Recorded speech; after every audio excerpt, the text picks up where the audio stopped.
Hello YouTube, this is Morgan Airspeed Prime here with my next Boruto Anime review. This one's going to be for episode 278. So we continue this survival game here. And interestingly, we get an episode where none of the cast members are killed off in this one.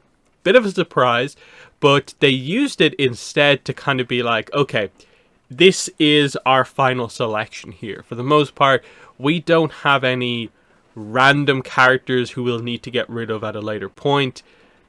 The characters left feel like they're meant to be, at least to some degree, important. And I actually like that they did that. I thought for sure there was going to be some twist to the way they were getting out of this situation where one group or another would actually be killed. But no, they devoted this episode to kind of highlighting that, okay, we're beginning to get into a little bit of backstory on each of these characters, showing what their kind of desires, what they want to accomplish is. So they're beginning to set up, I suppose, the emotion here to make certain characters' deaths that little bit more meaningful when they do eventually go for them. They're also setting the stage for the kind of mysteries surrounding characters, in that the very end of the episode reveals, like a lot of people were suspecting, that Kisuru is also a traitor to a certain degree. Now, because we don't know the full extent of like why this game is necessarily happening, we don't know if that means Kisuru is working with Oga, and thus the Kara connection made here with Kisuru means that this overall thing is a Kara trap, or if he is just a Kara member who happens to be in this separate game. So the question then becomes, how many characters are still involved with Oga? How many of them are, doing other things? And what characters, based on, they said like there are kind of 5 characters with mysterious backstories. Which ones have we actually got the full details on? And which ones haven't we? So that's what happens here. At the very start of this episode, we do basically get, it is Yatsume is the one to kind of bring up the idea. Why don't we all tell each other what our desires are? Like, why we're so eager to survive. With Yatsume herself, I actually think it's very interesting that she's the one who starts this, and she ends up kind of being the one with the kind of least important apparent, like, desire, reason for survival. She just wants to change her hair color. Because you go through so much other stuff with the other characters, you almost forget that Yatsume is... she just said hair color. Nothing particularly personal or anything like that. And I think it's easy to maybe be led astray, like, and not suspect her at all, just because she's kind of been the other nice character along with Boruto. But then you do see that, she's criticizing some of the other characters for what they say, and she just said her hair color and didn't really say anything else. So there's something going on here, in the sense that this grouping of people coming together is here for a reason. That's kind of, I think, becoming a little bit more clear. So she's more important than she kind of makes it out to be. She had a cool kind of lightning chain jutsu that she got to use a little bit here. She gets injured, and Boruto is the one to give her one of the slots in the wall. This was what I was thinking that they might do, is that the slots in the wall kind of are the fake out or something like that. And so when the thing covers them up or something like that, that's how they get killed. And actually the spike wall would maybe stop before it crushes anyone else, and it's actually the people who hide in the side walls that get killed. I was wondering if there might be some sort of a twist there. But instead, the solution to the problem here that they come up with is that they're going to go through the floor. Because Boruto used a water jutsu and it drained out through the floor, so they realized that there was a bit of a gap to kind of do stuff with there. And then this is where we actually get the focus character of this episode, who is actually Bata. Namwa gets a little bit, but it is primarily Bata here.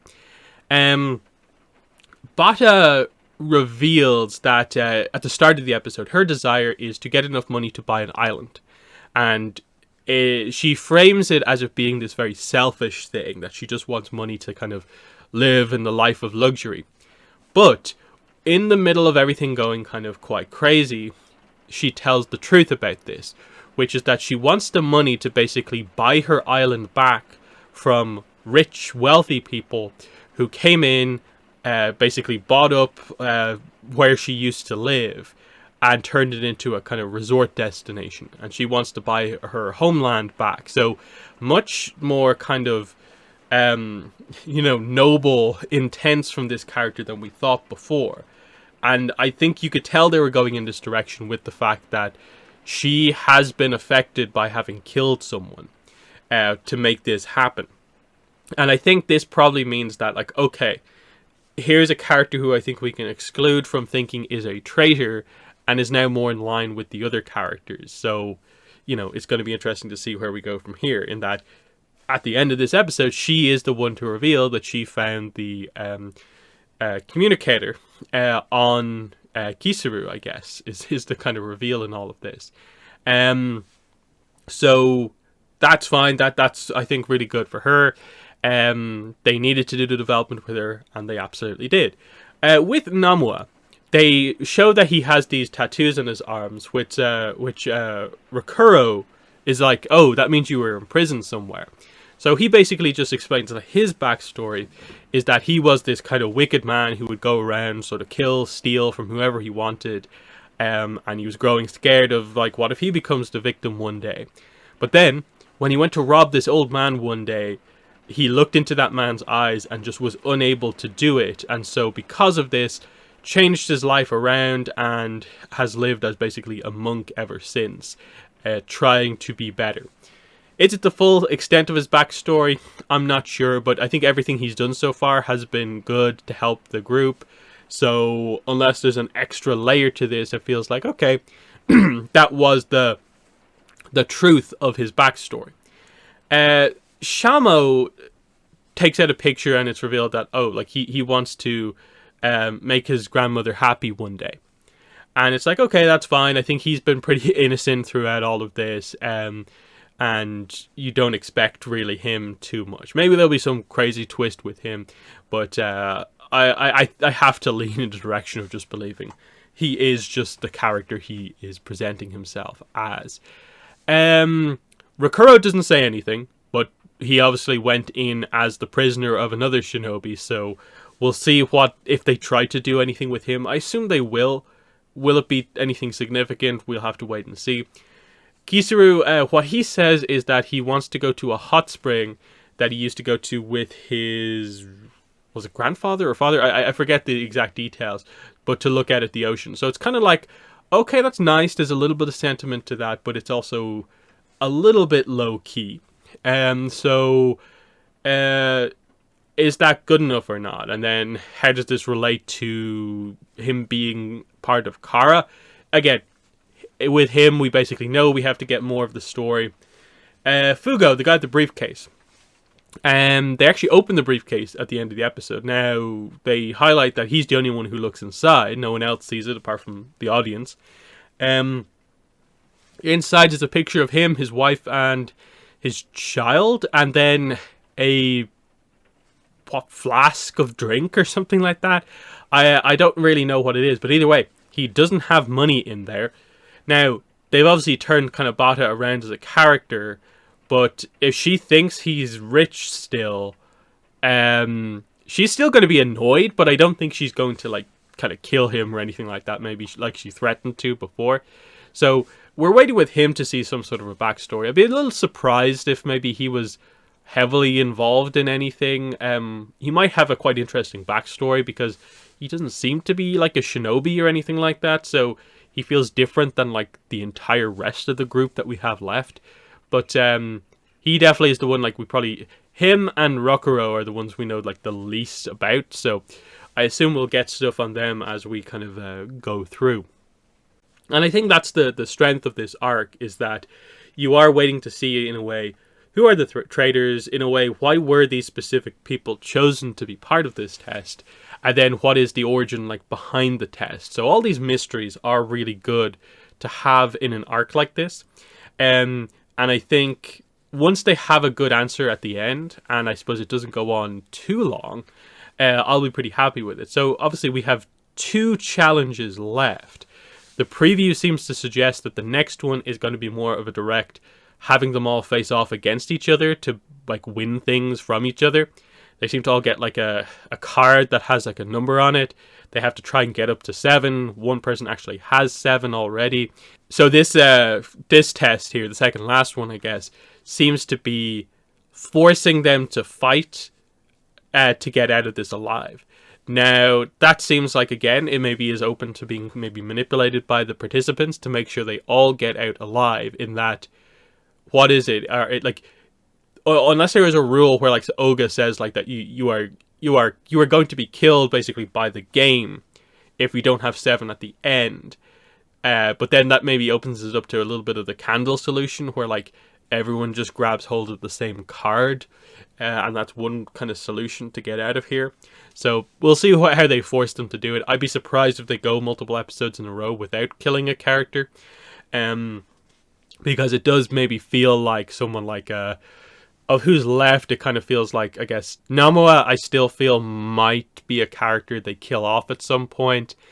The younger characters, I struggle with the idea that they will kill them off.